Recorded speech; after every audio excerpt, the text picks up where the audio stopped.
it is a sort of re-entry into the spaces that I had known earlier. And it was important for me, since I hadn't been to Kashmir for many years, to try to relocate those. So the making of a map somehow became, for me, an act of a desire to go into the spaces again, which I was not doing and not able to do or not doing. So the way you make the map, Nilu, I mean, what are the cartographic traditions that you're drawing on? I mean, one of them seems to be, it's sort of reminiscent of a shawl as well, isn't it? Yeah, that is the main thing. Shortly before I started this work, I'd come across these amazing, absolutely amazing shawl maps of Srinagar, not of the valley, but of Srinagar, which had been apparently, I didn't know at the time, but I got to know later that they were commissioned as possible gifts during the colonial period towards, I think it was at some occasion where gifts had to be presented by the Maharaja of so there's a kind of colonial signature there. Yeah, but the embroidery, no, there is also, what is very interesting, it also gets past the colonial, because the way of making a map is nothing to do with the more Western rational way of map making. The embroidery has then taken over and it's gone its own way, and it's just gone explored stitch by stitch almost the spaces. So here what I try to do is to get the stencil to act in the same way. As a stitch. As a stitch. And also for me personally, as a code, that this stands for this, this stands for this. Like this is the lake, Srinagar, Dal Lake. This is somewhere else, that's Amarnath. There is actually no final border. You know, the way one would expect, especially with modern mapping and colonial mapping or mapping of the nation state. So it's like not just, so the stitch that takes over becomes also metonymic for the arbitrariness of the border, isn't it? Yes, yes. But it's also of opening up the space of possible slippage in opening up and going into other geographies. I hadn't read Chitralekha Zutsi at that time, but I've quoted a passage of hers at the back where she talks about how Kashmir is always perceived as surrounded by mountains and, as protected by mountains and made insular by mountains, whereas actually it is the river, the Jhelum, which connects and through which traffic was possible and through which it connected with other spaces. So she also says that, you can see at the back of this is the description of.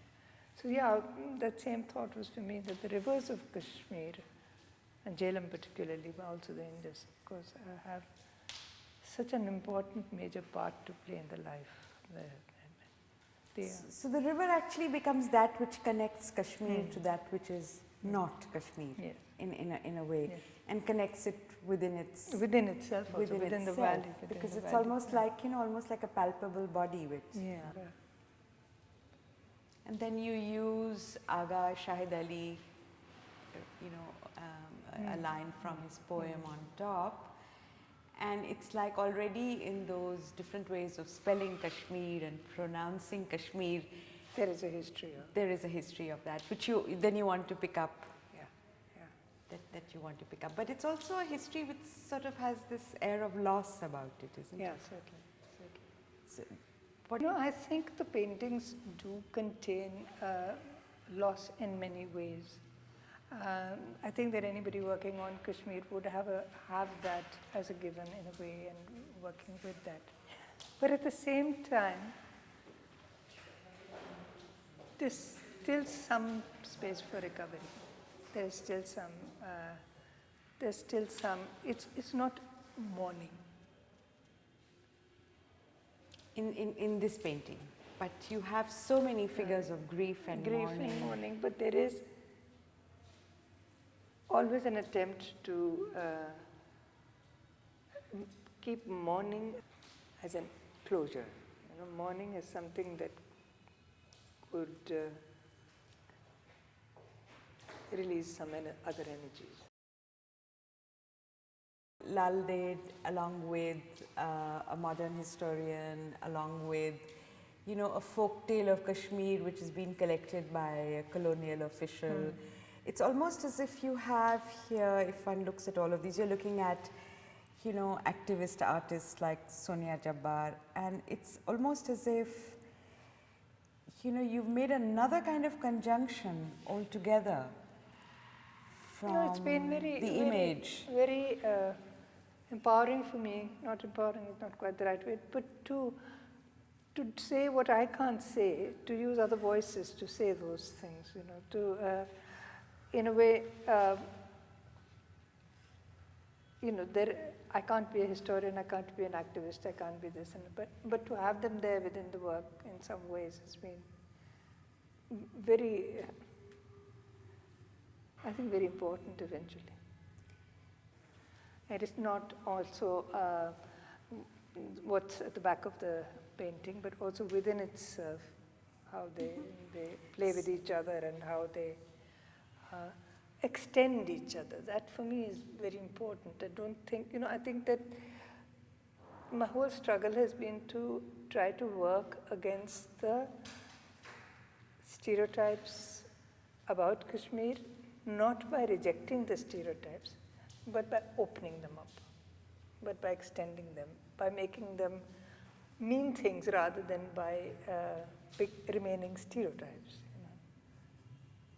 So almost then if you take out these texts from different historical moments, you're in a way unfixing them. Unfixing them. And perhaps. then using them. And I think there is some way in which, you know, this particular method of really having only text at the back, it's almost as if the text then becomes the hidden foundation, the skeleton on which the image in front rests, isn't it?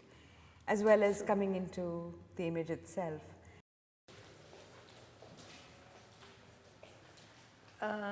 When I started this work, there were 2-3 things in mind.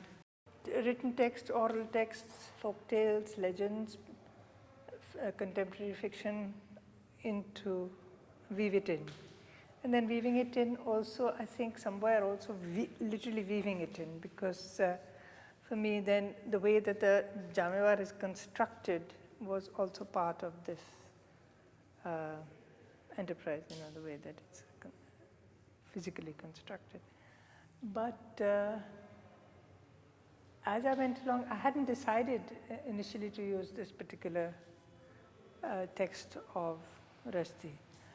And when I decided to use it, for me it became that is this the painting and the rest is the hashya, or is the rest the painting and is this the aside? You know? So I just wanted the interchangeability of these when I See, the Rushdie text is really interesting because it does two things, and I can see them coming up again and again in the work.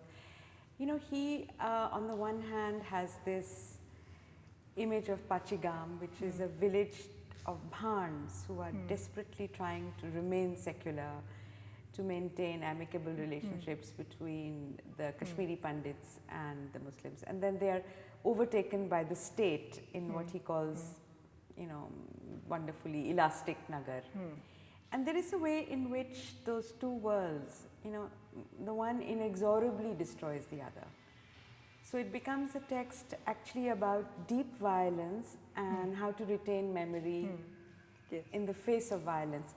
But it's also about performance. And I think all of those three strands are coming into your work, isn't it? Like, so in some sense that violence is at the center of even the need to remember, Neelu, do you think? Yeah. Tell me what you, I mean, how do you think about memory and violence? And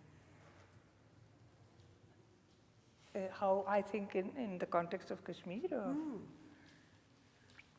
Well, it is, I mean, it is perhaps violence that is the central thing in some ways to the motivation for working. But of course, it's also the whole attempt to try to understand that one deals with violence, or one not by violent means, it is to find strategies of the depiction of violence, and while depicting violence, no, I'm not getting it right, that it is to attempt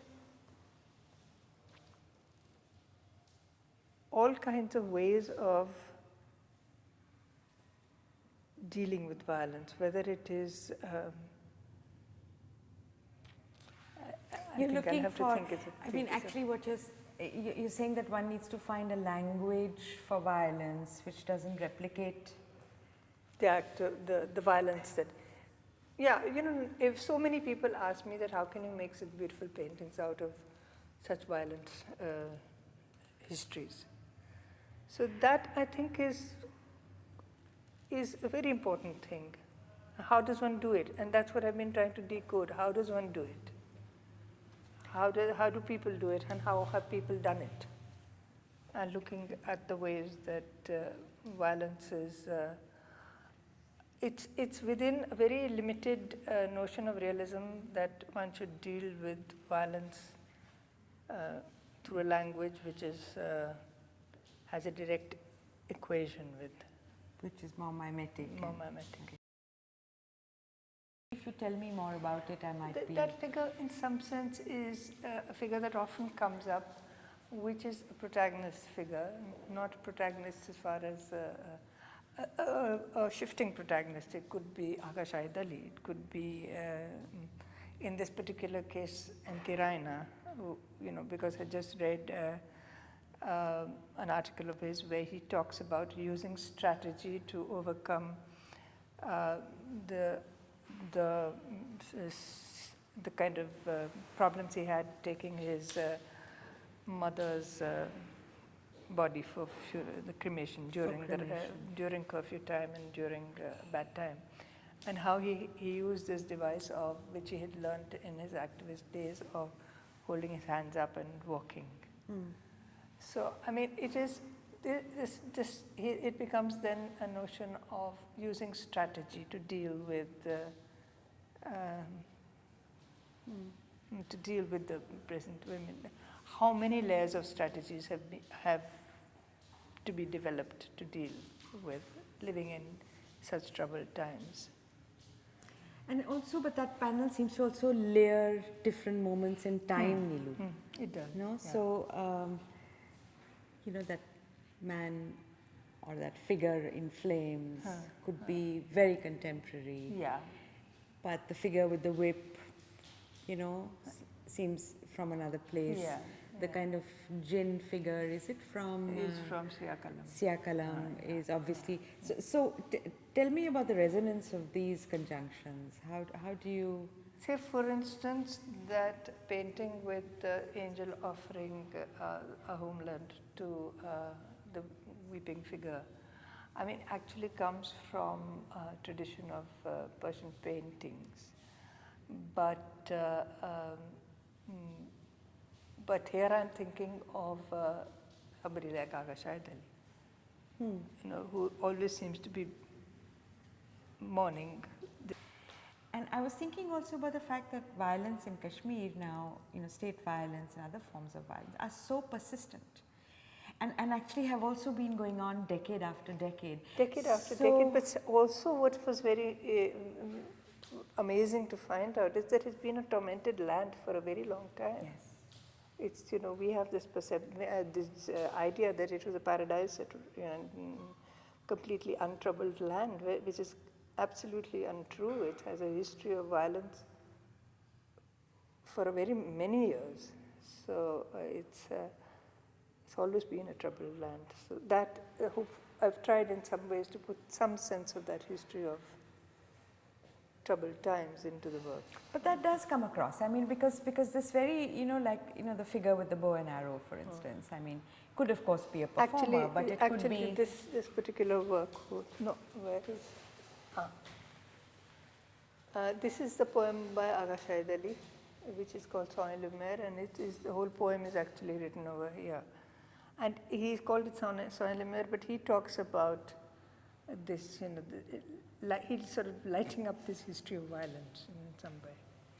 So in some sense it is quite central to. So in a sense, I'm wondering if there's if you're making some kind of, visual structure which also then uses, so centrally repetition, whether it's repetition through the stencils, which are almost themselves a metronym of repetition, or figures which keep reappearing, and I don't mean even in this exhibition, but if one just looks back over the Kashmir work over the years, there are many figures which keep reappearing. So the repetition seems to be making some kind of, I think, push towards a historical understanding as well as a contemporary one. And that figure walking the tightrope is the Bhand from Rushdie's Shalimar the Clown. Yeah. So it's also this constant performance of a history. That is Parvati. You see, there is the story of one of the legends of the initial birth of Kashmir, in a sense, was around this character called Jaldeo, who was supposed to have dominated the waters of Kashmir, and to an extent that Kashmir was more or less all water. He didn't allow any other living thing to come onto earth and begin to, for the ground to develop. And so all the gods had tried to defeat him and things, and none of them, Brahma had tried, and none of them managed. And then finally there's Parvati who flings a mountain at him, and which is now there, her Parvat, which is by the Dal Lake, on one end of Srinagar, which is supposed to have killed him, and then things started. And then what is the counterpoint with that lifter? And that lifter of mountains is, well, in a sense, it's a militia man. Again, it has a reference to the Turkish painting Siyakalam. There is some borrowing from there, but it is also from militia man as a emblematic figure, but also with some reference to the Rushdie, Shalit to Shalim. And of course, what he's carrying is a flame. Yeah. Burning logs and flame. And the elephant is a reference to, the Kashmiris love to talk of this ultimate violence which Mihirgul is supposed to have inflicted on, he used to throw mountains down the hillside. Throw mountains? Throw elephants down the hillside, to be able to hear them scream. Oh my God. Because he enjoyed that sound. So it's a common kind of lore in Kashmir. And that story is about a betrayal. The main sort of great king, what they call Badshah of Kashmir, is Zainul Abidin. You mean that story on the boat? Yeah, that story on the boat. So Zainul Abidin is their kind of Akbar-like figure in a way. Yes, he's this. Yeah. And he is supposed to have, one of his sons came to attempt to kill him. And then he used his sort of extra powers to be somewhere else. And, there's a legend about it. So in a way, it's about, whereas that is more about stories, this is more about, in a way, potted histories. I can't attempt a grand history. I can only attempt to put together little histories that make up fabric. One that I repeat quite often. It is from a Persian painting by Mir Sayyid Ali of the making of a graveyard. In fact, the grave digger is a recurring image all through the Kashmir work, and for you, actually, it's an image of closure. When I first saw them, it's an image of closure, but also in the Persianate tradition, as well as in a lot of Kashmiri sensibility. The garden and the graveyard have a crossover in a way that is quite distinct. And so it is a celebration as well as a mourning, you know, in some sense. And there'll be gardeners and grave makers almost working together, you know. So that comes out of a certain tradition. So it's almost not an image of, it's not a lugubrious Hamlet-like image. Yeah, exactly. It's actually exactly. an image of, yeah, you know, of yeah, different kinds yeah. of hope and closure. Yeah, yeah. The picnic has always remained for me a theme which I keep going back to. I've done small paintings just of the picnic, because in a way that's the Kashmiri immediate symbol of normalcy. As soon as the things are normal and the things are good, not normal, they go out to the gardens and picnic. Whether the sun comes out or whether there is no curfew, you know, that is the time. That is what, and it's you know, big kind of thing. Picnic is not like what picnics are in other places in India. You cook there. You take the whole elaborate thing of take the pots and pans, the fire, and everything. This which is, you know, painting Nilu, it's very interesting because it's like in a way following up, you know, picking up some of the older images, but it's completely different in two ways. I mean, it's so focused on labor and the labor of construction, and then on the one hand there's an unburied corpse in the right hand corner, and the graves being dug on the left.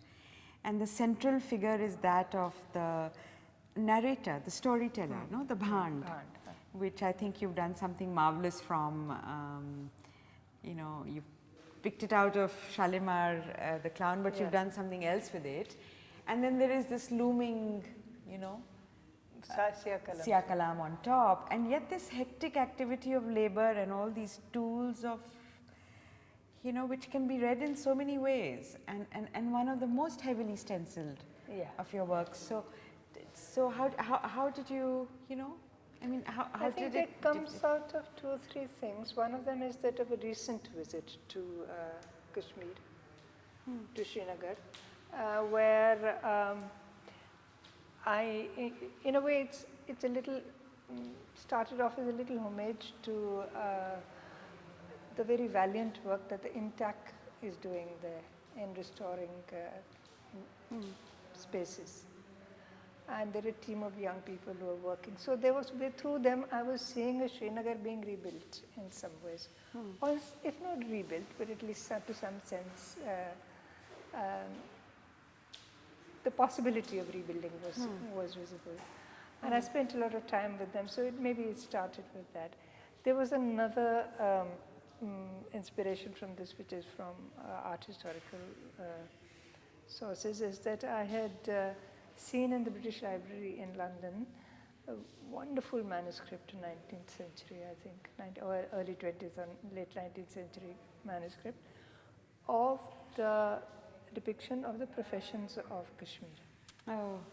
And it was beautiful, and the activity of the profession would be the central main part of the thing, but at the bottom there would be a diagrammatic but painterly depiction of the tools they used. Of the tools that they used. So I knew that sometime I had to use that, and this seemed to be the right time to do it, because there was a feeling of something. I mean, that was a year ago. We might be into bad times now, again, but it's still, it doesn't take away from the fact that there was some rebuilding keeps happening. But also there's a way in which, you know, the tools of labor, of artisanal construction of monuments are also, you know, in the context of all the Kashmir work, inescapably also tools of violence. Yes. And I'm, you know, so yeah. So it's like, it's not as if one can simply celebrate them as signs of labor. or can one? I think that sometimes I don't, not in this particular painting, but what I've done actually, less in this work than in some other work that I've done, there's been an interchangeability of weapon and tool. Nilu, one other thing I want to ask you about is that,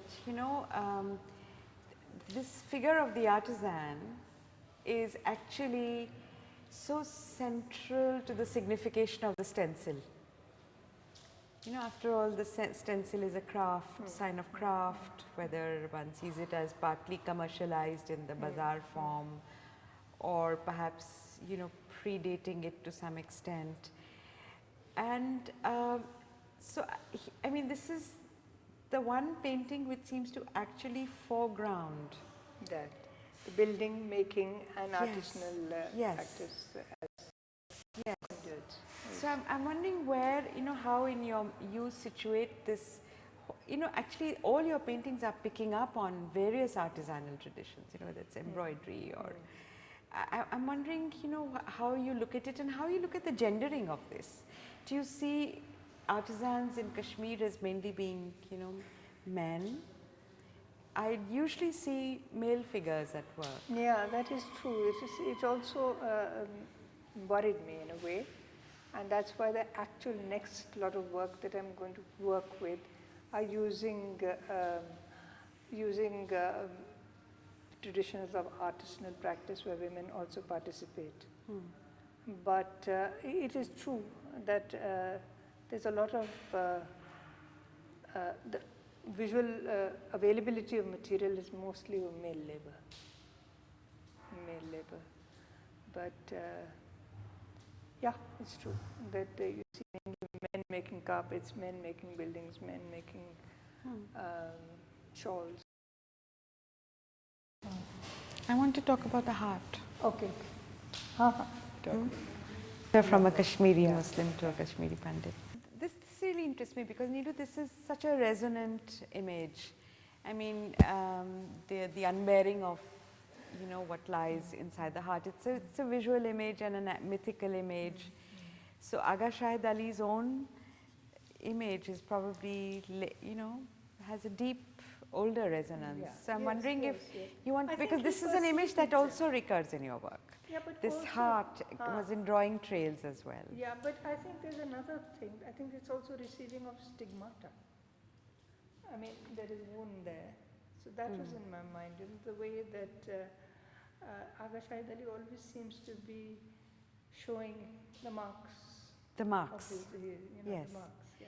So there is a way in which, when you think of the first painting we looked at, which was the map of Kashmir, and then the way that shrinks and becomes, everything, stigmata, memory, resource, in this one, then I think, and it's almost then also opening up this whole, this whole set of medieval and mythical images where the heart was, was slowly becoming a prototype of a kind of individuation. So it's almost this thing of Kashmir, let me put it in another way. It almost seems like an emblem of Kashmiriyat at one level, carried as pride, pleasure, loss, stigmata, all of it, isn't it? Huh? I want to ask you is how one thinks about possessing the place through the imaginary, and whether one, that was a problem, and how you worked your way through that. I think the whole project of starting this work came with this knowing my failure in being able to actually not feel possessive about Kashmir. I mean, it was an attempt to translate possessiveness into love. It is, but it is also important that that love should continue to be a productive love. The sense that it should make visible and like as I said earlier, also undo and open up stereotypes and undo and make visible. That was for me the really large project, so that there is several Kashmirs, that there are several layers of Kashmir, and it's not, when there is that's many, then you don't possess it in a way. You can't, you can't. And actually then the act of political integrity is to bring them together.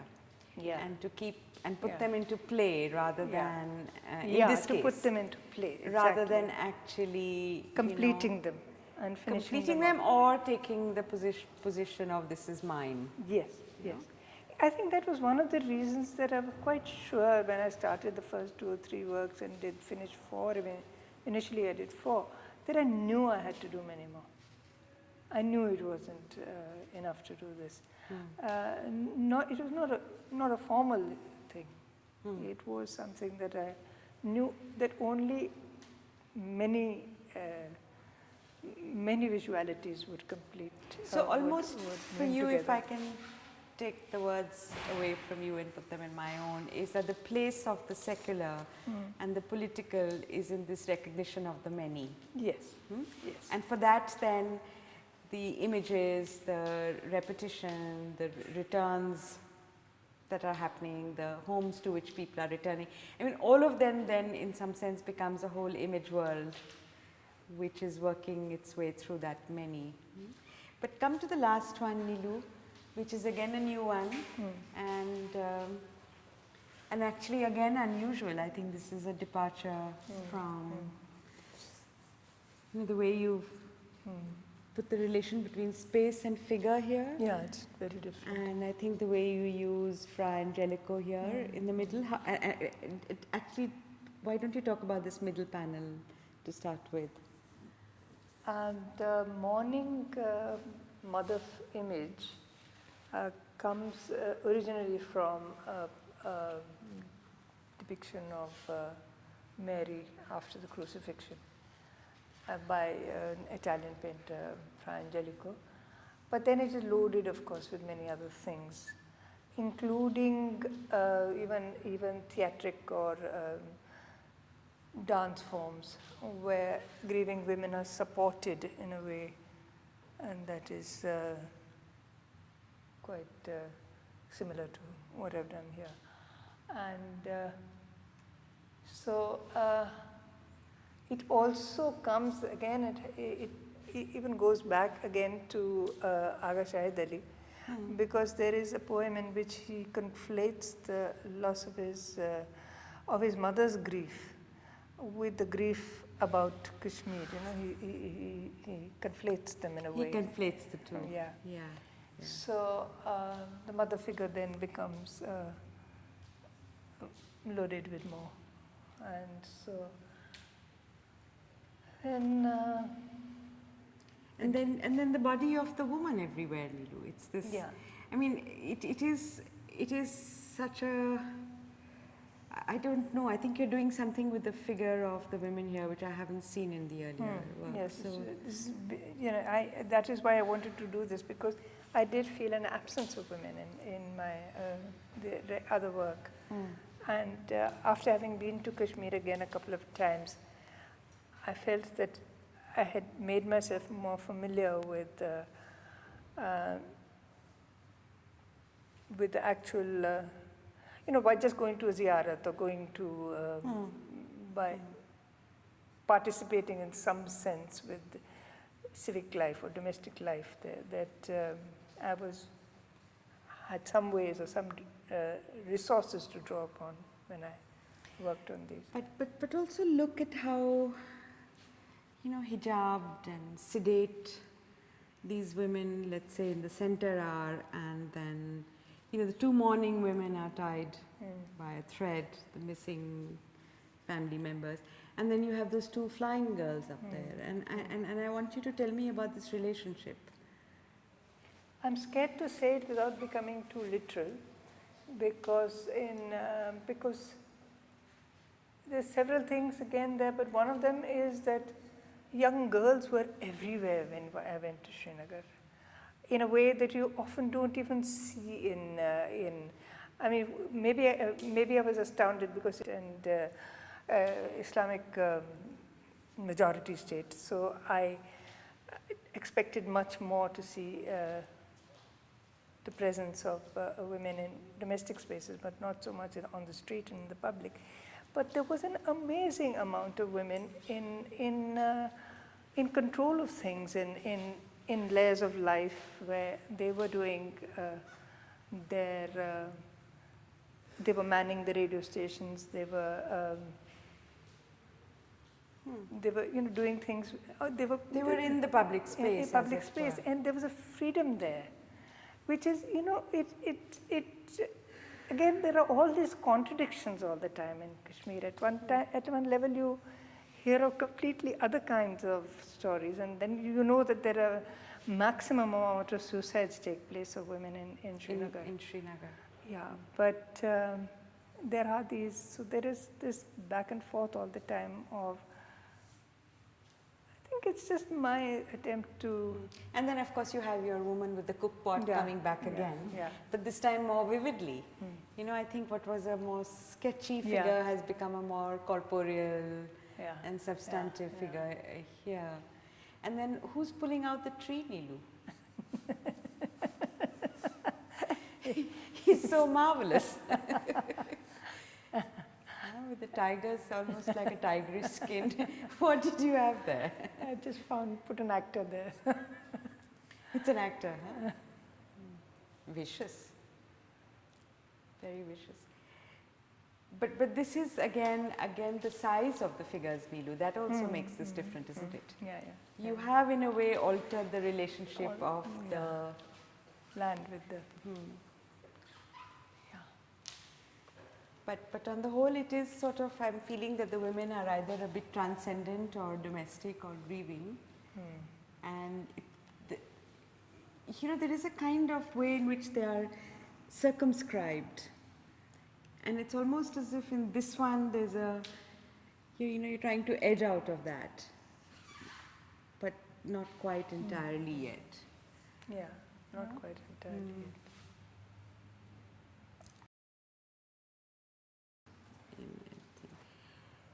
But tell me about whether there has been any kind of critique of the concept of Kashmiriyat and the secular as it's emerging in your paintings, Nilu, or have you felt that you need to? I'm just wondering, because as I said, this is such a fraught area. And since the notion of the secular seems to rest so much on a shared history, and that history is so wrenched apart at certain levels in the fictions that you use yourself, in the voices that you use, they're all mourning that lost history. So what is the basis for the secular in the present? And how do we now imagine, a sense of the secular which can't necessarily rejuvenate those lost histories or those destroyed histories? So, and because this is one of the last in your series, this one and construction work, I actually wanted you to maybe... Difficult for me to talk about this. I'm not quite sure. I'd have to think about it more. But maybe it is also simply by placing the figuration or the way devices, pictorial devices, into the frame of Central Asia, and rather than just South Asia. It's giving a geographical openness to the question. To the question. No, I can see that, and I think there's also a way that you are untethering the images. Why there's a sense of almost airiness. No? So that untethering is like almost a preliminary to thinking about what a new configuration might be. But unless they first float, they can't reconfigure. That's articulated quite well, but I don't know how much I have worked that out in my mind.